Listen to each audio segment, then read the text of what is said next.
En el último video hablamos de la Trinidad y cómo Dios está compuesto de 3 personificaciones, de 3 personas, pero ahora vamos a comenzar a analizar cada una de estas personas, empezando por la primera persona de la Trinidad, Dios el Padre.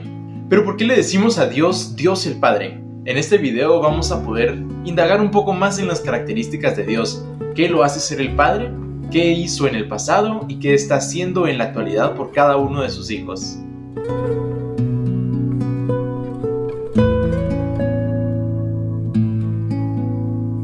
Para empezar a entender las características de Dios como Padre, tenemos que comenzar por el inicio. Dios es el Creador. Según Deuteronomio 32:6 nos dice: ¿no es Él tu Padre, el que te creó? Él te hizo y te estableció. Un mensaje similar lo podemos encontrar en Isaías 64, versículo 8. Ahora pues, Jehová, tú eres nuestro Padre, nosotros barro y tú el que nos formaste. Así que obra de tus manos somos todos nosotros. Desde el estudio pasado entendimos que Dios nos creó. Sin embargo, llamamos a Dios Padre justamente por esto, porque no nos creó como simplemente otra creación, como cualquier cosa, sino con un propósito especial de amarnos y cuidarnos. Y justamente esta es una de las características principales de Dios el Padre. Dios el Padre es un Padre de amor. Jeremías 31:3 nos dice: Jehová se manifestó hace ya mucho tiempo, diciendo: con amor eterno te he amado, por eso te prolongué mi misericordia. Y es que si algo caracteriza a un buen padre es el gran amor verdadero que siente por sus hijos.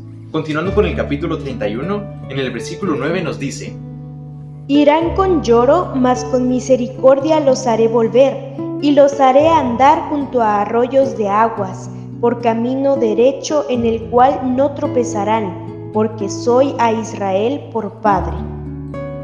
Y es que sin importar por dónde estemos, Él es el Padre protector. Está dispuesto a guiarnos por el camino correcto y sobre todo, a acompañarnos para protegernos. Y esto nos lleva a la siguiente característica de Dios. Dios, como nos ama y nos protege, también nos entiende, porque Él camina con nosotros todos los días. Uno de mis salmos favoritos, el Salmo 103, en sus versículos 13 y 14 nos dice lo siguiente: como el Padre se compadece de los hijos, se compadece Jehová de los que le temen, porque Él conoce nuestra condición, se acuerda de que somos polvo. Dios se compadece de nosotros, pero lo que me llama la atención es el siguiente versículo, el 14, que nos dice que Él conoce nuestra condición, Él nos conoce personalmente y sabe cómo somos. Y creo que un padre amante y verdadero se toma el tiempo específico para conocer a sus hijos. Pero para poder llegar a conocer a cada uno de sus hijos, como ya hemos hablado en otros videos, es necesario tener una relación. Y adivina qué, el Padre Celestial quiere tener una relación contigo. Desde el pasado con su pueblo físico, el pueblo de Israel, nos dice en Éxodo 25:8: me construirán un santuario y yo habitaré en medio de ustedes.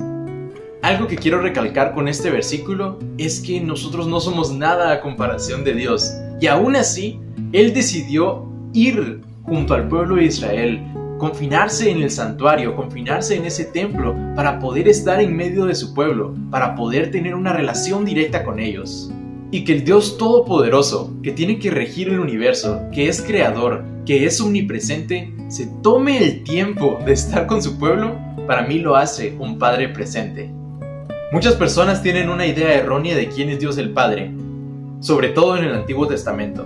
Sin embargo, Dios es un Dios de amor, es un Dios protector y es un Dios presente, como ya lo hemos visto.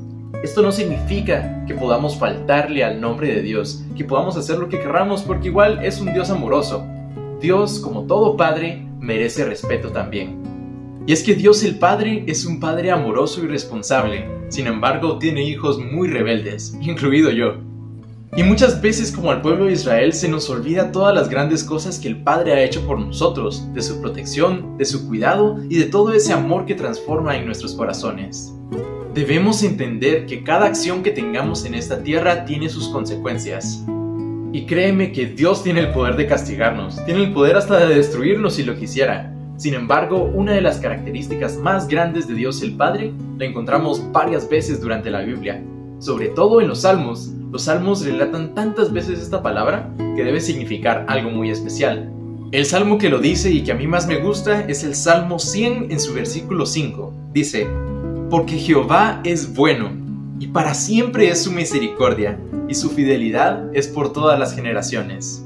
Y es que Dios el Padre es un Dios de misericordia. Muchos versículos, cuando nos brindan esta característica, también dicen que es tardo para la ira, o sea, que no se enoja tan rápidamente, no se enoja con cualquier error que cometamos, porque como ya habíamos dicho, Él nos conoce.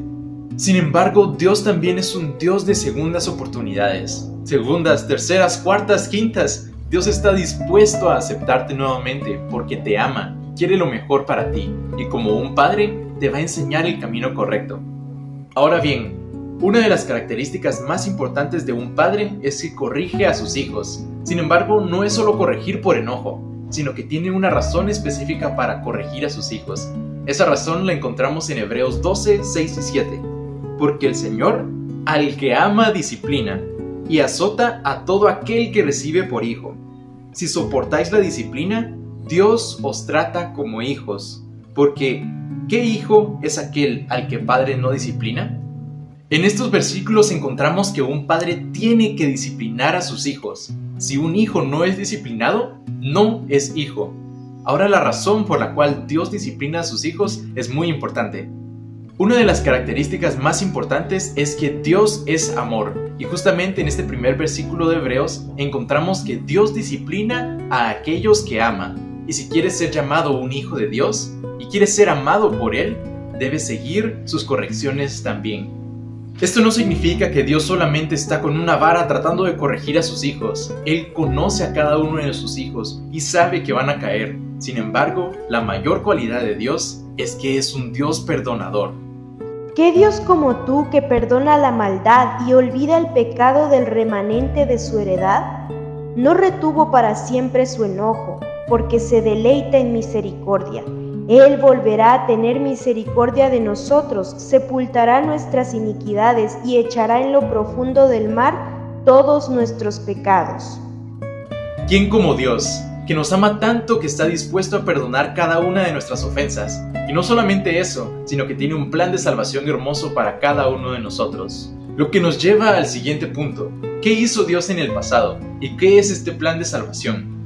Juan 3:16, uno de los versículos más conocidos de la historia, nos dice: porque de tal manera amó Dios al mundo que envió a su Hijo, para que todo aquel que en él crea no se pierda, sino tenga vida eterna. Aquí encontramos a la segunda persona de la Trinidad, Jesús, el Hijo de Dios, de quien vamos a hablar más adelante. Pero entonces, ¿qué está haciendo Dios en la actualidad? Apocalipsis 4, versículo 2 nos dice: al instante, estando yo en el Espíritu, o sea, en la visión, vi un trono establecido en el cielo. Un trono establecido quiere decir que es un trono firme, que nadie puede mover.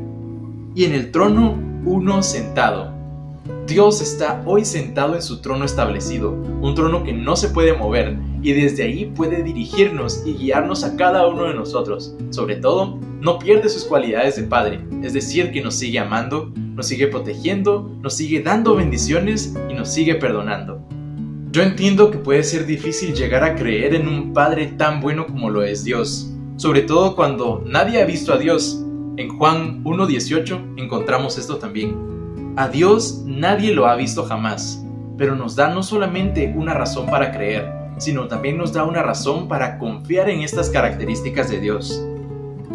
El Hijo unigénito que está en el seno del Padre, Él lo ha dado a conocer. ¿Y quién es este Hijo unigénito más que Jesús? Jesús es Dios junto con Dios el Padre, por lo tanto tiene los mismos pensamientos y el mismo amor para sus hijos. Pero entonces, ¿cuál es el propósito de Jesús? De él hablaremos en el siguiente video.